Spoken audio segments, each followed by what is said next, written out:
बात करेंगे सबसे बड़ी मिस्ट्री की। एक ऐसी मिस्ट्री जिसको लेकर पूरे देश में चर्चा भी है और जहन में कई तरह की बातें भी आ रही हैं। हम बात कर रहे हैं सोनम रघुवंशी की। इंदौर की सोनम रघुवंशी कहां पर है?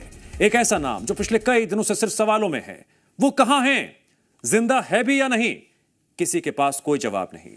लेकिन कहते हैं ना कि उम्मीद ही वो धागा है जिससे जिंदगी जुड़ी रहती है, और इसी उम्मीद में आज भी सोनम का परिवार बस इंतजार कर रहा है कि उनकी बेटी एक दिन सही सलामत वापस लौटेगी।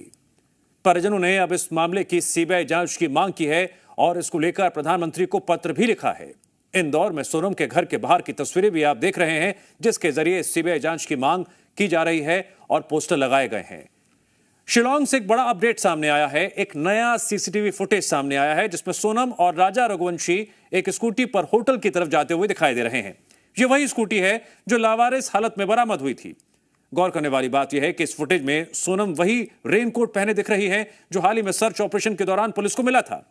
सोनम के पिता ने जीएमपीसीजी से खास बातचीत में न सिर्फ सोनम की किडनैपिंग की आशंका जताई है, बल्कि शिलांग पुलिस पर लापरवाही के गंभीर आरोप भी लगाए हैं। अब सवाल सिर्फ यह नहीं है कि सोनम कहां है, सवाल यह भी है क्या उसे इंसाफ मिलेगा? क्या देश की सबसे बड़ी जांच एजेंसी सीबीआई इस मामले की गहराई तक जाएगी? परिवार की इस उम्मीद का क्या होगा?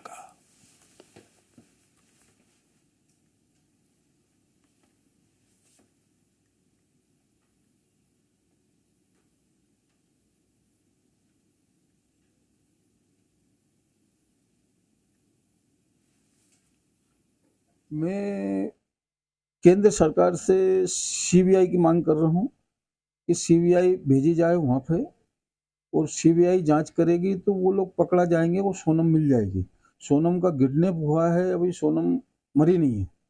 जैसे राजा की मेरे दमन की तो डेड बॉडी मिल गई, वहाँ की जो पुलिस के गलती के कारण से।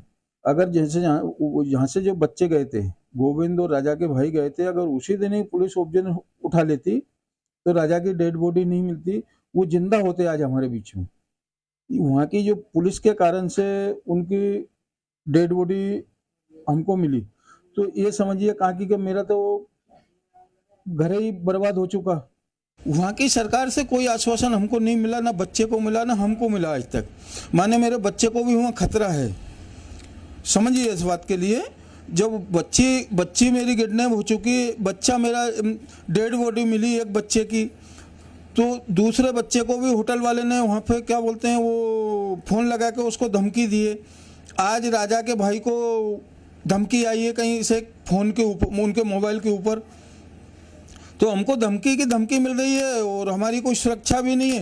और क्या बोलते हैं मुख्यमंत्री 24 घंटा यही बोलते हैं, हाँ ये टूरिस्ट अच्छा है, ये जगह देखने की अच्छी है, ये जगह देखने की। वहाँ जगह जब मुख्यमंत्री ये बात का प्रचार करते हैं तो वहाँ पुलिस प्रशासन क्यों नहीं छोड़ते ये लोग? और जैसे अगर खतरे की वहाँ जगह है तो वहाँ बोर्ड लगाना चाहिए, उस जगह को बैन कर देना चाहिए। तो ना तो वहाँ कोई बोट है, ना कोई बैन है, ना कोई वहाँ पुलिस प्रशासन का कोई कर्मचारी खड़ा था। तो ऐसे खाली रोडों पे आम पब्लिक को क्या आतंकवादियों के साथ मरने के लिए तैयार कर रखा गया है इन सरकारों ने। एमपी सरकार से हमको फुल मदद मिल रही है, हमारे कैलाश जी फुल मदद कर रहे हैं, हमारे मुख्यमंत्री जी मोहन यादव डॉक्टर जी फुल मदद दे रहे हैं हमारे लिए। मगर वहाँ पे जो सरकार है वो सरकार क्यों नहीं सुन रही कि वो भी बीजेपी की सरकार है। देखो तीनों जगह बीजेपी की सरकार है, केंद्र सरकार भी बीजेपी की, हमारी जो भोपाल में जो सरकार है वो भी बीजेपी की, वहाँ भी सरकार है बीजेपी की। मगर तीनों जगह बीजेपी की सरकार है तो हमारी सुनवाई क्यों नहीं हो रही?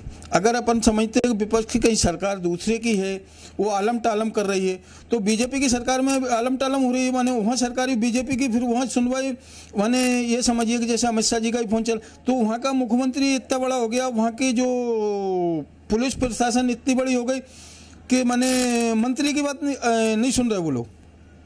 फिर इसके बाद में राजा बाहर निकले तो वो आदमी भी बाहर निकला, वो औरत बच्ची पे ध्यान रख रही है, सोनम पे वहाँ पे। और फिर इसके बाद में राजा फिर अंदर आए, 2 बार राजा अंदर आए होटल में, तो 2 बार ही वो आदमी उनके पीछे अंदर आया और 2 बार ही वो आदमी बाहर निकला है। और वो लाल कलर की जो पास में गाड़ी खड़ी है उसका नंबर भी साफ दिख रहा है, गाड़ी भी कलर साफ दिख रहा है। वो गाड़ी किसकी है? वो की है।